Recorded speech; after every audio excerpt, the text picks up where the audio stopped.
Heather Tarr is the winningest coach in UW history. The softball head coach has over 600 wins. She is recently named as assistant to the USA softball team, and you have a lot going on in your life, on and off the field, I'm sure. But first of all, congratulations on all the success you've had in this program and the fact that you're starting in another season and you're going a mile a minute.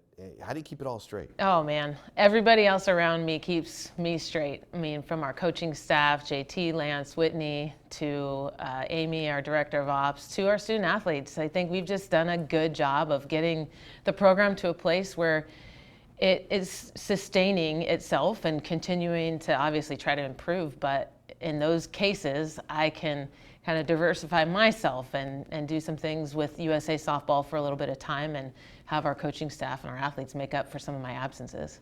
The fact that, it's one thing to have a winning program, every few years you get to where you're going to be, but you have managed to maintain this through recruiting, getting great talent in here. It seems like you're always in contention for the World Series. How do you do it? Is the recruiting has got to keep you out and on the trail quite a bit?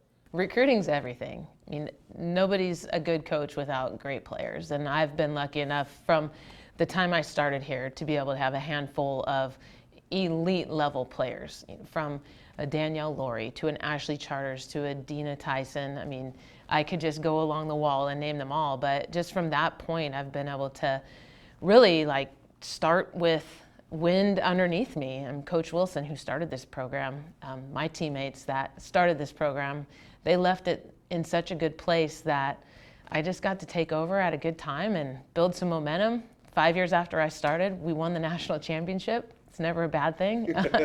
So we're just continuing to try to get better. Being on ESPN, of course, at the end of the year, being at the World Series for the last 3 years has definitely helped in the recruiting. But you still got to coach them up. You still got to build the chemistry, and you still got to be able to build the team.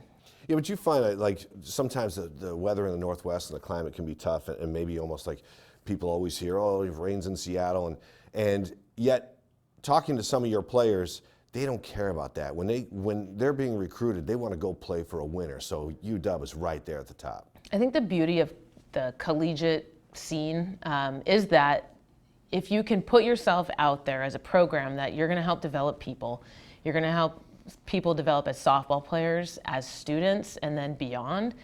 It doesn't really matter where you live. And then once you get the people in your domain, they have to be tough enough to deal with the weather. And we all know living here, it's not as bad as people say, but it is a thing. And you really have to have a special quality in you to not let the weather dictate how you're going to go about your day. Okay, how about this team moving forward? Because I know that just getting you to sit down for 30 minutes is a miracle in my mind. But I mean, you are so regimented with your planning and disciplined, and I know it's laid out for you every day.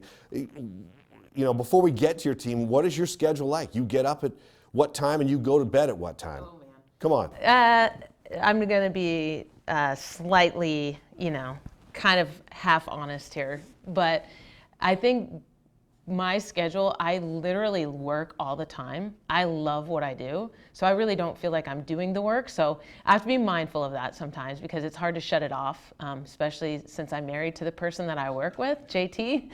And so we were walking out of the building last night at 8:30, and we were talking about the bunt defense that we were running this, in the day. And somebody that we knew walked by, he was going to the basketball game, and I'm just like, oh my gosh, how embarrassing. We're literally just talking about bunt defense, and we're supposed to be going to dinner. But my life is the game, and my family is super supportive. My parents have been able to pretty much come to every single game that I've coached, and I think just that in and of itself helps me have a balance with the people that I'm around.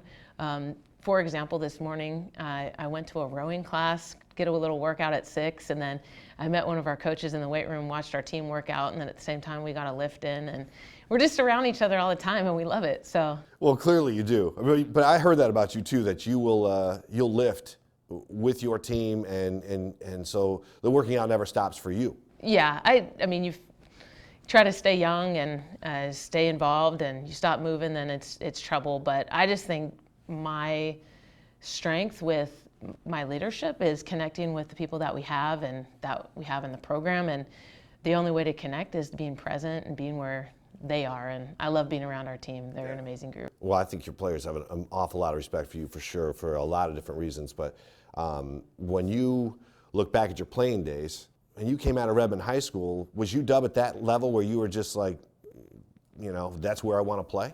The weird thing is, so I grew up in the area, as you said, Redmond. We didn't have a lot of fast pitch in the area. If you wanted to play fast pitch, you had to go to Kirkland, which at the time, that was a big deal, being in Sammamish.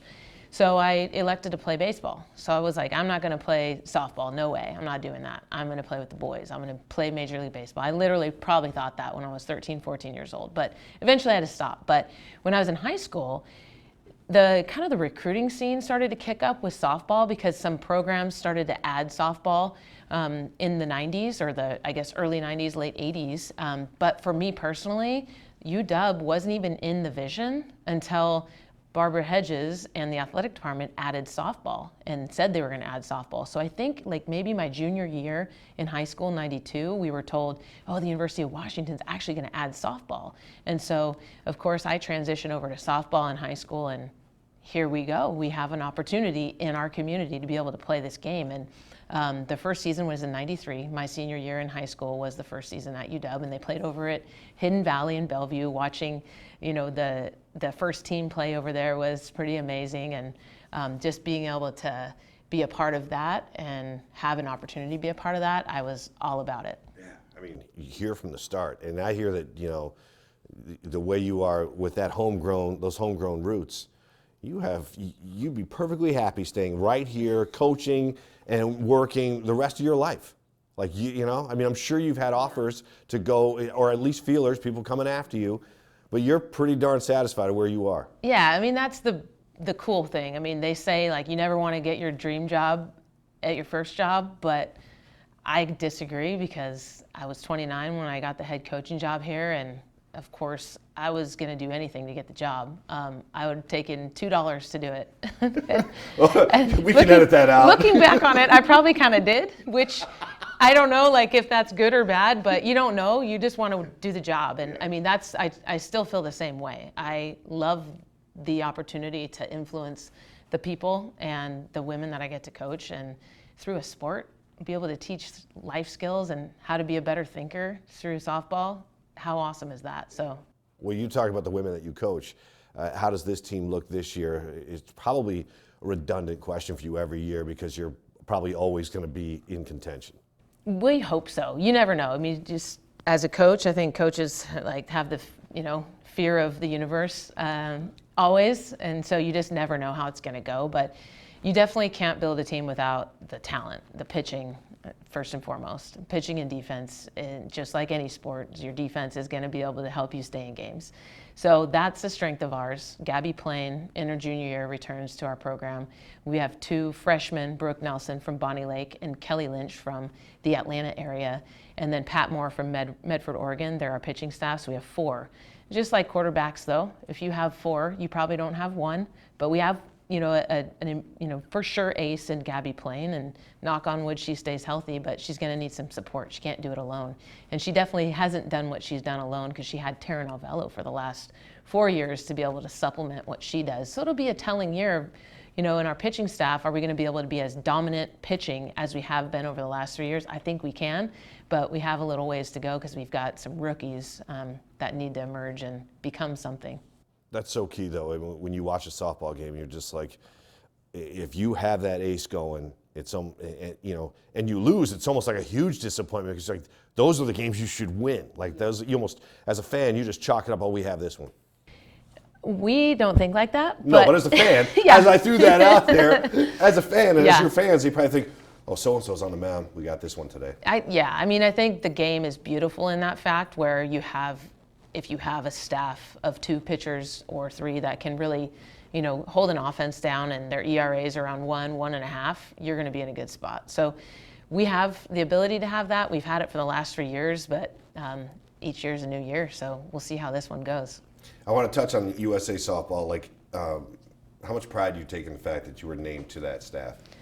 Looking back when I was younger even in coaching, I would never have said I was going to be a part of that. And I only say that because the the opportunity is so small to be a part of the U.S. national team because we really only have one team.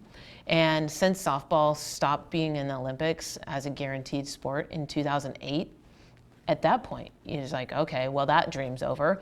And then it comes back in 2020. Well, the head coach, Ken Erickson, he's the head softball coach at the University of South Florida in his normal job, but he's the current head coach of our U.S. national team. He asked me to apply for a position a few years ago in the USA softball. So I was thinking, okay, sure, maybe this is my time to like be actually involved in that program. So I did it, and I applied, and I found myself like learning and growing and being around those elite athletes. You know, I've been around some Olympians, Danielle Laurie, Jen Salling, those guys in our program, and you know, they're no different than the U.S. national team members. And so that opportunity presented itself, and I've been able to do it every single summer since 2017, and I get to go to the Olympics in 2020, which, what an opportunity. Yeah, what a thrill. Yeah. Wow. I mean, how much of your time now leading up to the Olympics in July, you know, how much of your time do you have to designate for that team? And it's an interesting scenario. There's 6 teams that go to this Olympics. In the other Olympic games that softball's appeared, there's been 8 teams in a few of them. So it's fewer teams to prepare for. Most of the teams we've played and competed against, and it's more about that team, our U.S. national team, training on their own and being where they need to be. But they are going on a tour. It's called the Stand Beside Her Tour. And I actually, because my full-time job is here at Washington, I'm not going to go on that tour with the team. The head coach is going to take the team through the U.S. tour from February till probably June to play the college team. So we will actually be able to play the U.S. national team. We're going to play them twice. We're going to play them once in Clearwater, Florida in our second weekend out mid-February. And then we bring them up here actually March 12th for our first home game, where Ali Aguilar, one of our former players, second baseman on the U.S. team, is going to be able to come back and play. So I don't have to be with that team because I'm going to be with Washington. Maybe if I was the head coach, I would take a sabbatical, but I'm one of the assistants, so I don't need to do that. Okay, so really after your college season, that's when you have to flip a switch and you kick into gear with the national team. Yes, the softball portion of the Olympics in 2020 will start on July 22nd. The competition will. And then once we're done here at Washington, I'll take maybe a few days and then I'll go join the tour, the rest of the U.S. tour. Will probably be maybe back east, Maryland, I'm not sure, Virginia. Join them, and I'll be with them for a good month at least until, of course, the Olympics are over on July 28th, which is our gold medal. Okay, it's JT to get to take the trip. JT is 100% committed to recruiting for the University of Washington, no question. So because I'm gone, it puts a program in a position during our heavy recruiting time, which is June and July, summertime. Someone's got to be out there like doing that job. So JT's going to do that. It's okay. I don't feel like I'm not supported. He's obviously totally into what I'm doing, and he's got to take care of business here. Okay, so having your husband on the staff and as tight as you guys are, I'll ask you a personal question because I'm not sure I could hang out with my wife 24/7, especially in the work world. How does that? It obviously works for you two. It's awesome. So why does it work so well? So when I first started, dating JT, when I first became the coach here, I'd already known him my whole life. His dad was my baseball coach growing up. His dad had passed away in 2001. So of course I'd always connect with JT and his family, and that was a big loss to our community, his dad passing away. And so when I first came back here, he actually was one of the first 2 coaches or 3 coaches that reached out to me. He was coaching on the travel ball scene. He had just gotten involved with the younger youth levels of softball. He's coaching high school baseball at Eastlake. Well, for 3 or 4 years while we dated, of course, we had a lot in common, talk about the game. He had kind of a bird's eye view about how I was doing and how we were running the program, and he always gave me really good feedback. And so over time, it just started to be like, okay, well, you need to get in the dugout and you need to come help with this because you're darn good at what you do. So from 2009, of course, first year he comes, we win the national championship. We've worked together, and it's been fun. It's been amazing. There is no off switch. We go on a vacation, and it's very rare that we're not recruiting or FaceTiming recruits and stuff like that. But I think that's our strength, is that we enjoy it. We love it. We love doing it together. Yeah, well, it's obvious. It's fun to watch for sure. And I'm sure you two have discussed recently with his background and his knowledge and all of your knowledge in the game. Let's just go off to the side here a little bit and talk about the sign stealing scandal in baseball.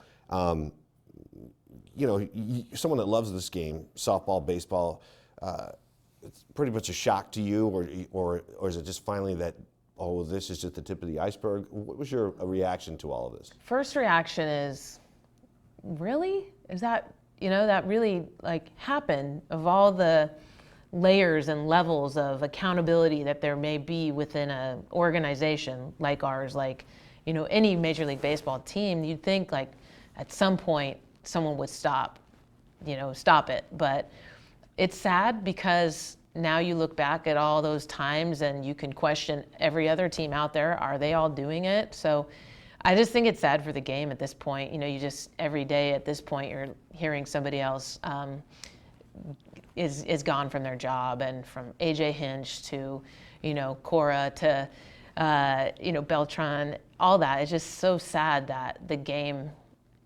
did that, or people in the game did that. It's kind of like the mid-90s or with the PEDs and all that kind of stuff. Even and the cork bats and things like that. I mean, it's a stain on these players, and you wonder if they can ever work themselves back into the game. But the extent of some of this sign stealing even blew me away. It's just it's really just it's the technology, and it's the blatant use of the technology. I mean, anybody could probably do that, but I mean, even us in our game, we can't wear an Apple Watch or a smartwatch on the field. And you kind of are like, come on, nobody's gonna, wait, actually, okay, now I know, people are really doing that. And so, of course, take the watch off. The game's hard enough. And that's why you love the game, is because it's so hard, but it can't be so hard that you want to find ways that aren't right to try to succeed. That's really sad of what's happening right now. So it even happens in a college softball level, where you can see where in all your time playing this sport, it can happen. Well, I think, things emerge, whether it's somebody's technology is better than somebody else's, or somebody's, used something that nobody knows that is going on, or there's not a policy or a procedure. I mean, we have policies and procedures for sure in our game, but I think until those procedures and policies are completely ahead of the times, people still push the envelope. I mean, I don't think anybody in our game is to this point, but no question there's stadiums that are wired and 24 hours wired. I mean, all of that for TV and such, that I think we have some of the same capacities as Major League Baseball stadiums. Our stadium, unfortunately, doesn't have quite that infrastructure. It's an older stadium, but I think, if people are going to try to push the envelope and really want to relay a sign to the hitter, then they're going to find a way to do it if they're really going to go there. Do you find that as a coach in all your years? I mean, the Pac-12 is so competitive in softball, and there's so many top teams. But do you find that as you're sitting in the dugout going, at any point in the last, say, 10 years, do you just go, wow, what is happening today? We're getting killed, and we shouldn't be getting killed. Yeah, there's definitely, when you know people have something, whether it's because if you're giving it away, and obviously you want to protect yourself from that, because of course everybody's going to try to see what they can see, and then obviously be professional and have integrity about how your system goes. You're not going to violate the rules and do the things that have come out in the recent news, but I think you got to protect yourself from being picked, and people pick. And it's a big thing. I mean, men's fast pitch, it was a big thing up in our area for many, many years. And I mean, those men, they did every single thing they could to hide their grip, from the third base coach to the hitters to the whatever. And there was no technology back then. It was more in the 80s. But now, I mean, every angle of our game is on film. And so you got to be pretty good to dominate in this game and be able to hit in this game. I'll ask you one last question about it, because, I played baseball when I was a kid and I loved it, but, I have no idea how fast, like when you say sign stealing, this is quick. Like if you're going to get a sign and get it to the batter, this all happens like split second. Yeah, right? I mean, how teams have to do something like that, it definitely has to be in your way. I mean, how you play the game, it can't just be like all of a sudden, oh, I have this. You have to play that in your system, whatever that system is. And I think there are hitters that don't want to know if something's coming because half the time it didn't come. So if you want to relay to somebody like, hey, I can see the knuckle on somebody's grip, do you want to know? I can tell you from the dugout. I mean, people do that. In baseball, people haven't done that because there's this thing called ballpark justice. And so guys will get plunked if they, are chirping from the dugout. In our game, we're probably pretty nice, and nobody really plunks people for doing that. But, you gotta have a way about yourself, and you can't destroy the integrity of the game. And I mean, you put the pitcher in a really dangerous position, your defense in a pretty dangerous position. If somebody's going to call a pitch and the hitter's going to make good on it, I mean, you would hate to have that happen as well. Like somebody gets hurt because of it. Speaking of getting hurt, it's baseball has put up those nets down the sideline. Now they're extending those out past the dugout to protect the fans from foul balls. Are you finding out in softball too that they're bigger, stronger, and that the comebackers, I see the women are wearing the masks as well? You're teeing me up right now for a really good conversation that we actually haven't had. But our fences or our nets down our lines are actually too short. And so if a batter fouls off the ball, it is probably going to hit somebody in the top row of one of our sections. And so I'm not sure if the foresight was on in terms of the height that you would need for women of these days. Our foul poles are actually getting re-regulated, and the height of the foul pole and the standardization of the height of the foul pole is going to have to adjust because the women are hitting the balls too high for maybe the officials to be able to see if it was fair or foul. But there's definitely growth in our game, and I don't see our stadiums expanding in terms of the fences going out or anything like that, but you got to adjust some of that stuff to be able to keep the fans safe. Well, yeah, because what's the average speed for your best pitcher? So Taryn Alvello graduated last year. She plays in our pro league now for the Chicago Bandits. She threw, and she was clocked, on the ESPN stuff at 72 miles an hour. So that's fast. I mean, do the math. 43 feet. Release point is probably about 6 feet off the mound as you drive off the mound, and from that point to the batter's decision-making point, it's tough to make a decision. There's not a lot of space to read the trajectory of the pitch, so you have to be really available and good at adjusting late. Man, it comes off fast too. When you talk about, in sports today, we see so much more about mental conditioning coaches and life coaches, and people that motivate athletes. Russell Wilson and Trevor Moawad, that's a big deal. Are you into that as well, as far as training your players' minds as well as being physically fit? Absolutely. We had the great luxury for the last 20-some years in our program to have a guy named Ken Ravizza work with our program. He worked with Joe Madden in the Cubs. He's worked with Joe back in the day, and that's probably when he became actually like somewhat famous for being like a mental game coach. But he would either come up once a year or Skype with us and give us so many awesome skills to be able to basically bring ourselves to the present moment and trust ourselves in pressure. And he actually passed away August 2018. And so we've lost him, and we're seeking probably someone else in this moment, not actually like actively, but we miss him, but his ways and his teachings are actually still here. And in fact, in the sign behind you, it says pitch by pitch, game by game, inning by inning, or some facsimile of that. And that comes from him. And that's just all of our ways come from a mental skills coach. And we try to impart all those on our players every single day. Yeah, I imagine that your veterans can still live off of that because they bought into it, because they have to buy into it if you're going to buy into that kind of training. But your younger players, you're going to want to establish that again, the ones that come in and haven't seen it. It can't just come from us as coaches. I mean, you need I believe you need a secondary voice that some of that stuff can come from. And we have internal, support here, but sometimes the baseball people and all that they're pretty special because it's a very unique sport.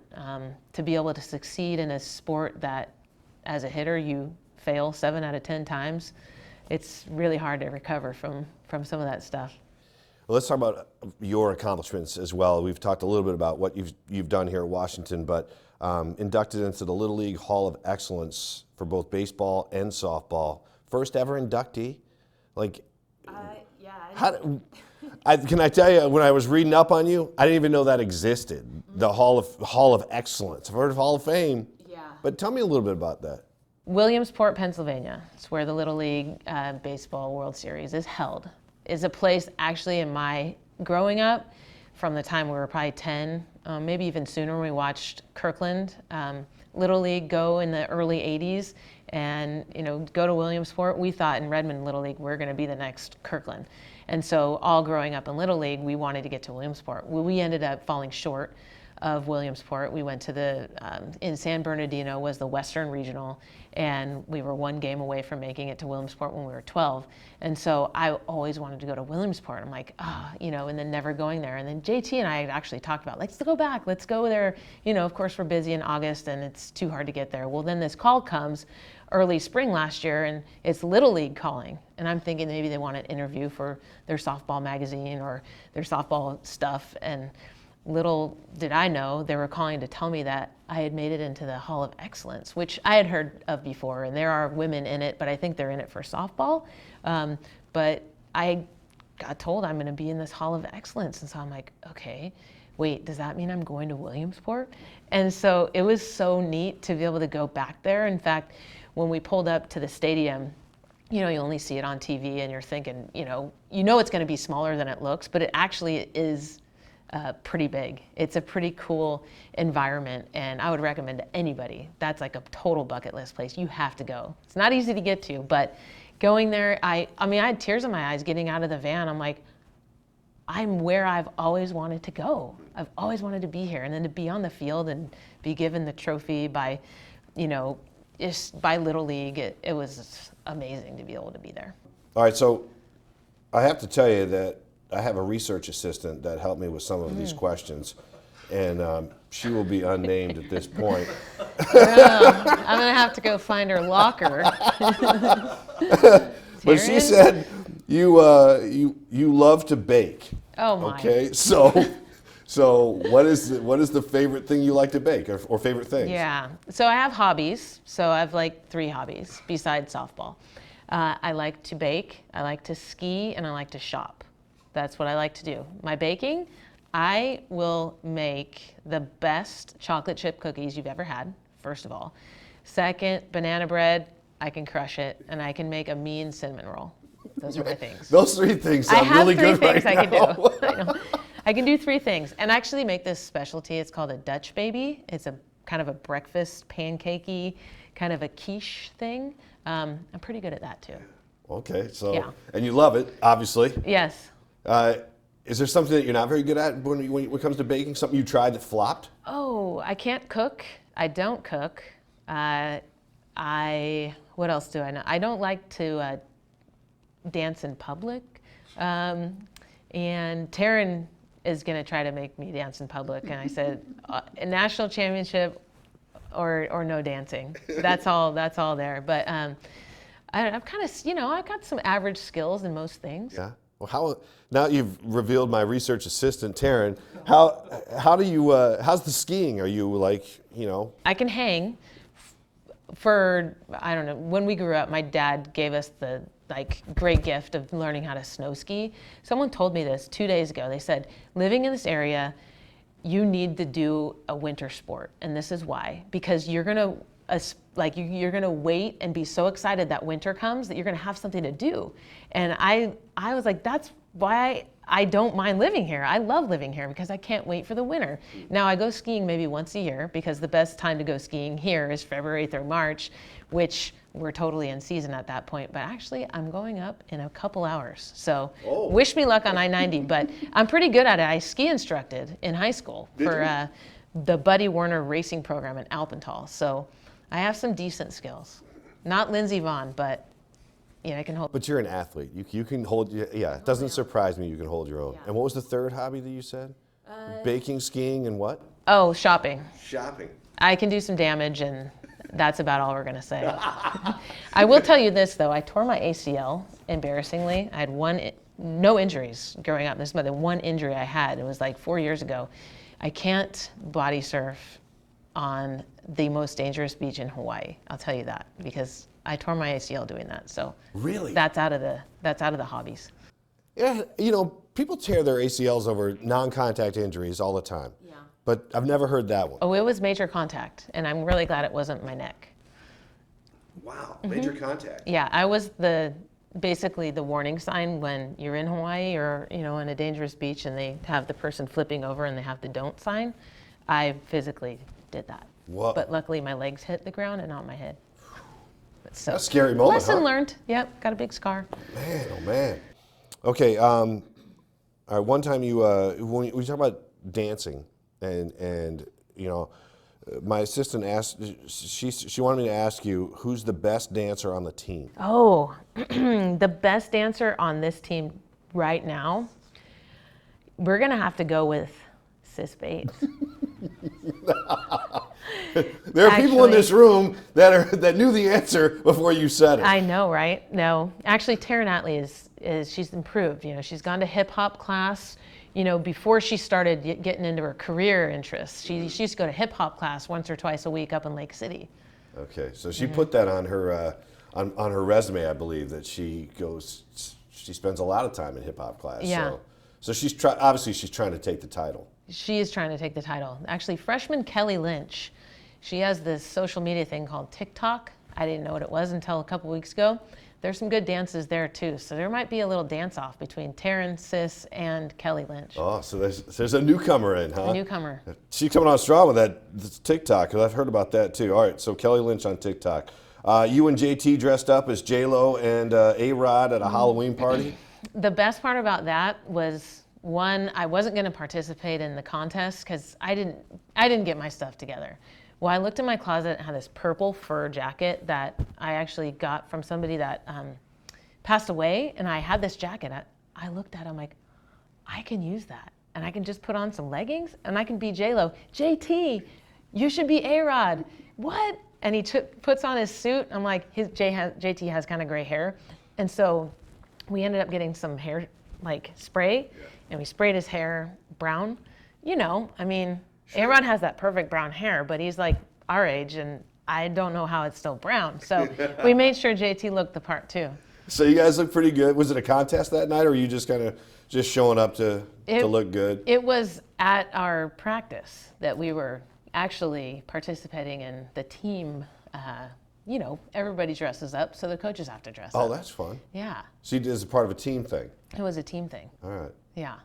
So rave reviews. Yeah, and then you get there and you actually see yourself. And so I was there, even though J-Lo was there. So somebody dressed up as me, of course. Kaya Gibson, one of our seniors. How'd that look? Pretty good? Scary.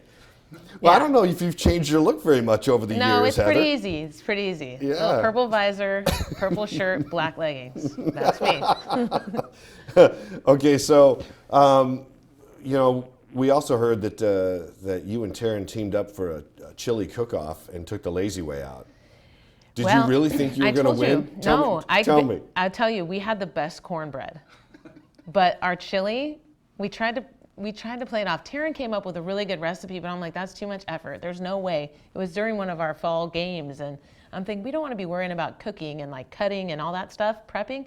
So I said, let's just cut, open the can and dump it in the crock pot. No one will know if we have good garnishes. So we thought we were being pretty good, but our cornbread should have pulled it through. But Whitney Jones, she had chicken chili, and it was off of a kick butt recipe, and we definitely lost. I'm almost embarrassed for you to throw a can of chili into a crock pot and call it a recipe. No one would have known, but somebody saw, I think, us, opening the can. So it was. You were discovered, huh? Yeah, it was unfortunate. Exposed. I knew it would be good, though. Nothing's worse than watery chili, right? I agree with you 100% on that. Yep. Okay, so just a couple more questions for you. We talked about your baking and your love of baking, but you love coffee too. Oh yeah. Like, what's with are you a coffee snob? I'm not a coffee snob, but I know enough about espresso and how to extract it and how to enjoy a good latte and to make sure that the milk has been frothed the right way and steamed the right way. And I love latte art. Do you know what that is? Do I look like I know what latte art is? No, you need to know what latte art is. Okay, there's some really good like craft coffee places around Seattle that, and they pour the latte milk in, they make like a leaf or they make a heart. Okay. There's this place in Fremont that I like to go that makes all kinds of things. Like during Halloween, they make skulls and they make Halloween stuff, and it's amazing what they can do there. So I like a good latte. That's pretty cool. Like I think someone once in my lifetime, I've seen the leaf on top, and I always thought, oh, this is pretty cool. Yeah. But so there's quite a bit of a range there, huh? Yeah, and that's my next endeavor is to be able to learn how to do latte art. Okay. Yeah. You think you can do it? I know I can do it. I just need to actually get the machine to be able to do it, because you can't just like do it without the proper equipment. Okay. You're a cat fan. Oh. Is it Huckle? Is it? Tell me about your cat. Taryn is in trouble. My cat. So our cat, actually, I have to tell you the story because it kind of relates to the University of Washington and the Pacific Northwest in sports. So I like orange tabbies because I always know they're going to be a male cat, and I've had a couple orange tabbies. So in 2008 fall, some of our athletes were randomly saying like, oh, we got a cat. And I'm thinking like, what are you guys doing getting a cat? You can't take care of a cat. And then here comes another person gets a cat. I'm like, how are you guys getting all these cats? They said, well, when we go up on the weekends to Jake's farm, Jake Locker was dating one of our athletes, Lauren Greer at the time. We keep, finding these cats, and his grandma keeps having these cats. And I was like, okay, well, if you ever find an orange tabby kitten, I want it. Kind of joking. 2 weeks later, September comes. They say, we got your cat for you. And I'm thinking, oh no, you're joking, right? I do not need a cat, and I don't want actually to have to, deal with a cat and having to be home. Here he comes. We brought the cat over. I'm like, oh great. Jake Locker actually named him Goofy, but I like the name Huckle. It comes from Richard Scarry books. And so like that's from my childhood, so I just named him Huckle. But JT's a cat guy too, so we love Huckle. Okay, so that's how you got your cat. Yeah, How old is Huckle now? He's 11. He does tricks. He's young at heart. I think he's gonna live a good life. Knock on wood. He probably has already lived he's had a really good life. I have a cat cam, so when we're gone on our road trips for 10, 12 days, I know he's okay. He's coming to the food bowl at least. Okay. That's the beauty of cats, though. They're almost like self-contained. You don't have to. But you're talking about 12 days. You must have someone come in and take care of business a little bit. Select few people get to, participate in Huckle's. Right, because Huckle is probably very picky about who's coming in the door, right? Yes, I try to get my younger brother to do it. He's not the most loyal, cat person, but on occasion somebody will go and watch him. Okay, so lastly, what's a trick? What's a trick Huckle does? Yeah, so you kind of have to have good feel and good timing with this trick, but when you come home at night, when he needs to be pet, sometimes he wants to be pet so bad that if you put your hand about 3 feet off the ground, he'll like literally stand on his back 2 feet for about 3 seconds, and he'll let you pet him all the way to his tail. Whoa, on his back 2 feet? Yes, he stands like this tall.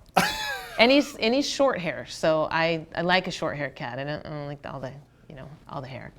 So he's pretty good cat. You know what? You're going to have to get that out there on TikTok or something. Yeah, you're right. I'll have to let Kelly come and help me. That's awesome. All right, we've talked cats and dogs. Thank you, Heather. I appreciate your time. Good luck this season. Thanks, Paul.